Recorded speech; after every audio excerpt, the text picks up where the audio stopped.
پیاس میں میں نے بس دل میں میں نے حسین حسین حسین کو اپنے آقا کو میں نے امید نہیں توڑی، حسن ظن تھا میرے آقا حسین پہ کہ جب آخری دن ہاسپٹل میں گئے تو ڈاکٹر نے میری ماں کو کہا بس یہ چند دن کا مہمان ہے، اسے گھر بھیجا۔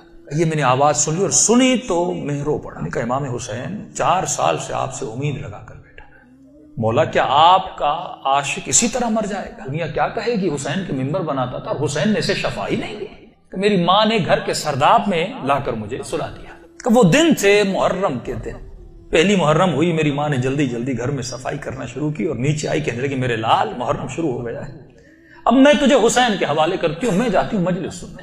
کہتا ماں یہ کہہ کر چلی گئی، اس سرداب میں سو رہا تھا، 4 محرم کی رات آئی، آج بھی اس کا گھر موجود ہے، سب کچھ ہے۔ 4 محرم کی رات آئی، میں نے دیکھا کھڑکی سے ایک پرندہ اندر آیا۔ کہتے تب تک کان کام کرتے تھے لیکن جیسے یہ پرندہ آیا میری آنکھوں نے دیکھنا شروع کیا، لیکن یہ عجیب کبوتر تھا جس کے 3 پر تھے، سفید تھا، سبز تھا اور لال پر تھا۔ میں نے زندگی میں ایسا کبوتر دنیا میں کہتا میں نے نہیں دیکھا، پنجے اس کے لال تھے۔ آیا اور آ کر میرے سرانے پہ بیٹھ گیا۔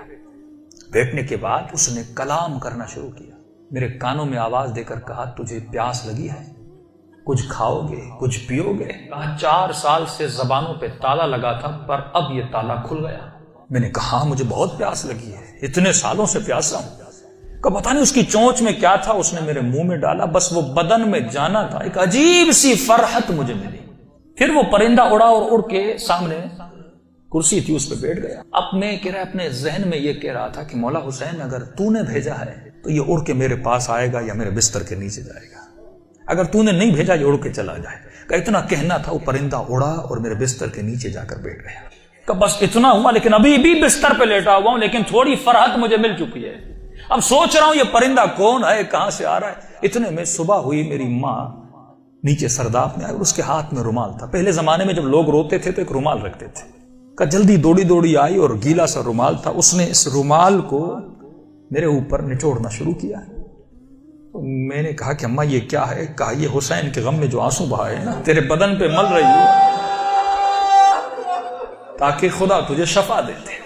کہ یہ کہہ کر میری ماں چلی گئی۔ جیسے جا رہی تھی میں نے کہا اماں اگر زحمت نہ ہو، ایک کبوتر ہے اس بستر کے نیچے، اگر زحمت نہ ہو اس کے لیے تھوڑا دانا اور پانی رکھ لو۔ ماں نے کہا کبوتر کہاں سے؟ کہا بس رکھ لو۔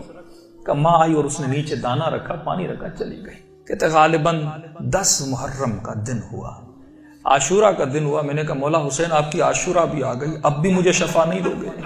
کہا رو ہی رہا تھا کہ اچانک میرے کمرے کا دروازہ کھلا اور میں نے ایک نورانی شخص کو اندر آتے ہوئے دیکھا۔ کہ تب بستر کے ساتھ جو کرسی تھی وہاں آ کر بیٹھ گئے۔ بس میں نے چہرہ دیکھ کے سمجھ گیا یہ میرا حسین ہے۔ کہتا مجھے نہیں پتا میں نے کیسے سمجھا، لیکن میں نے دیکھا، میں سمجھ گیا یہ میرا آقا حسین ہے۔ کہہ رہا جیسے میں نے امام حسین کو دیکھا، خود کہتے میں نے مولا کا یہ بازو پکڑ لیا اور بازو کو پکڑ کے میں نے حسین کو لپٹنے کی کوشش کی۔ کبھی بازو کا بوسہ لے رہا تھا، کبھی ہاتھوں کا بوسہ لے رہا تھا۔ کہتا جب میں نے ہاتھ دیکھے نا تو مولا کی انگلیاں کٹی ہوئی تھی۔ میں نے کہا میں قربان جاؤں میرے آقا، 4 سال سے انتظار ہے، میری جان آپ پہ فدا مولا، اتنی دیر لگا دی اپنی زیارت کر۔ امام حسین نے اپنا ہاتھ میرے سر پہ پھیرنا شروع کیا۔ کہا آج ماشاءاللہ ہم آ گئے، ہمارا انتظار تھا، ہم آ گئے، تیرا انتظار ختم ہو گیا، بتا تجھے کیا چاہیے؟ میں نے کہا میں نہیں بتاؤں گا، آپ کو پتا ہے مجھے کیا چاہیے، آپ میرے حال کو دیکھ رہے، میں زبان سے کچھ نہیں مانگوں گا، آپ کو پتا ہے کہ مجھے کیا چاہیے۔ اتنا کہنا تھا، حسین نے میرے وجود پہ ہاتھوں کو پھیرنا شروع کیا، میرے ہاتھوں کو پھیرا، میرے کاندھوں کو پھیرا، میرے جسم پہ ہاتھ لگائے۔ کہا آج ماشاءاللہ جو تجھے چاہیے تھا حسین نے دے دیا۔ میں نے کہا آقا آپ کا بہت شکریہ۔ کہ مولا میں نے ایک نظر کی تھی۔ کیا کی تھی آج ماشاءاللہ؟ مولا میں نے نظر کی تھی اگر آپ مجھے شفا دیں گے میں 10 دن آپ کا نیاز کروں گا، 10 دن مجلس کروں گا اور 10 دن آپ کا نیاز کروں گا۔ امام حسین نے کہا آج ماشاءاللہ 10 دن اپنی طرف سے کرنا، 8 دن میری طرف سے کرنا۔ کہ مولا 8 دن کس چیز کے؟ کہ آج ماشاءاللہ 10 دن تو حسین کے لیے کرے گا اور 8 دن میری طرف سے میری اماں زہرا کے لیے کرے گا۔ یہ کہہ کر حسین چلے گئے اور جب چلے تو میں رونے لگا۔ اتنے میں وہ پرندہ بستر کے نیچے سے نکلا اور اس نے پرواز کرنا شروع کی۔ کہتا مجھے نہیں پتا وہ پرندہ پڑھ کیا رہا تھا، حسین آواز میں کچھ کہہ رہا تھا۔ آواز سن کے میری ماں دوڑتی ہوئی نیچے آئی، اسی نیچے آئی، لیکن دہشت اتنی تھی اس آواز میں، میری ماں اندر نہیں آ رہی تھی، پیچھے سے کہہ رہی تھی ماشاءاللہ یہ کمرے میں آوازیں کیسی ہیں۔ میں رو کر کہہ رہا تھا اماں اندر آ جاؤ، حسین نے مجھے شفا دے دی۔ یہ بوڑھی ماں دوڑی دوڑی آئی، کبھی دائیں دوڑ رہی ہے کبھی بائیں دوڑ رہی ہے، کہاں ہے میرا آقا حسین؟ کہا میں بستر پہ بیٹھا تھا، وہ سوجن ہر چیز ختم ہو گئی، کہ یہاں تک وہ کبوتر پرواز کر کے چلا گیا۔ یہ بوڑھی کبھی کرسی کے بوسے لے رہی ہے، کبھی بیٹوں کے ہاتھوں کو چوم رہی، یہاں میرے حسین کے ہاتھ لگے تھے۔